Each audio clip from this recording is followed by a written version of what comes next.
একজন সন্তান কিন্তু তার মাকে দেখে শিখে। তার মা যদি মিথ্যা বলে সে মিথ্যাবাদী হবে, তার মা যদি চগলখড়ি করে সেও চগলখড়ি হবে, তার মা যদি অন্যের গীবত করে সেও গীবত করা শিখবে, তার মায়ের যদি নৈতিকতার অভাব থাকে সেও তার নৈতিকতা থাকবে না। সে যদি দেখে যে তার মা 9-6 6-9 করছে, দেখা যায় যে অন্যের হক নষ্ট করছে, তার মধ্যে যথেষ্ট মূল্যবোধের অভাব, ওই বাচ্চা যদি ছোটবেলা থেকে দেখে সে তো এটাই শিখবে।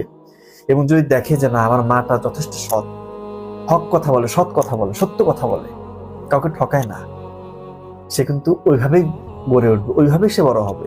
এবং যদি সে দেখে যে না আমার মাটা ফজরে উঠে ফজরের নামাজ পড়ছে, একটু কোরআন তেলাওয়াত করছে, মুরব্বীদের সম্মান করছে, বাড়ির কাজটা নিজে করছে, এক কথায় একজন আদর্শ মায়ের যেটা হওয়ার কথা, সেটা যদি সে ছোটবেলা থেকে দেখে যে আমার মাটা এরকম, ওই সন্তান কিন্তু বকে যাওয়ার, খারাপ পথে যাওয়ার সম্ভাবনা খুবই ক্ষীণ, খুবই ক্ষীণ।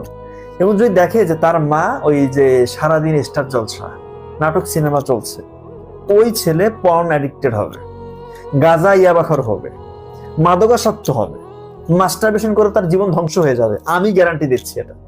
আপনি চাইবেন যে আপনার সন্তান আপনাকে বৃদ্ধ বয়সে সম্মান করবে, আপনাকে সে আপনার একদম হচ্ছে যে আপনি যেভাবে আপনার সন্তানকে পালছেন আপনাকে সেভাবে দেখভাল করবে, আবার ওই যে আপনি নিজে নাটক সিনেমা দেখছেন সে যখন ছোটবেলা ছিল, এই দুটা চায় না।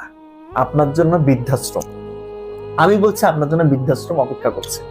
আপনি যদি সত্যিকার অর্থে আপনার সন্তানের ভালোবাসা চান বৃদ্ধ বয়সে, তার খেদমত চান বৃদ্ধ বয়সে, তার আশ্রয় থাকতে চান বৃদ্ধ বয়সে, সত্যিকার অর্থে বলছি ছোটবেলা থেকে তাকে ধর্মীয় শিক্ষাটা দেন।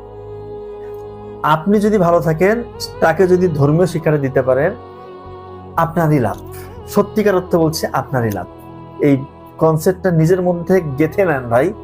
ধর্মীয় শিক্ষা দিলে ঠকবেন না, উপকৃত হবেন আপনি। ধন্যবাদ সবাইকে। আসসালাম।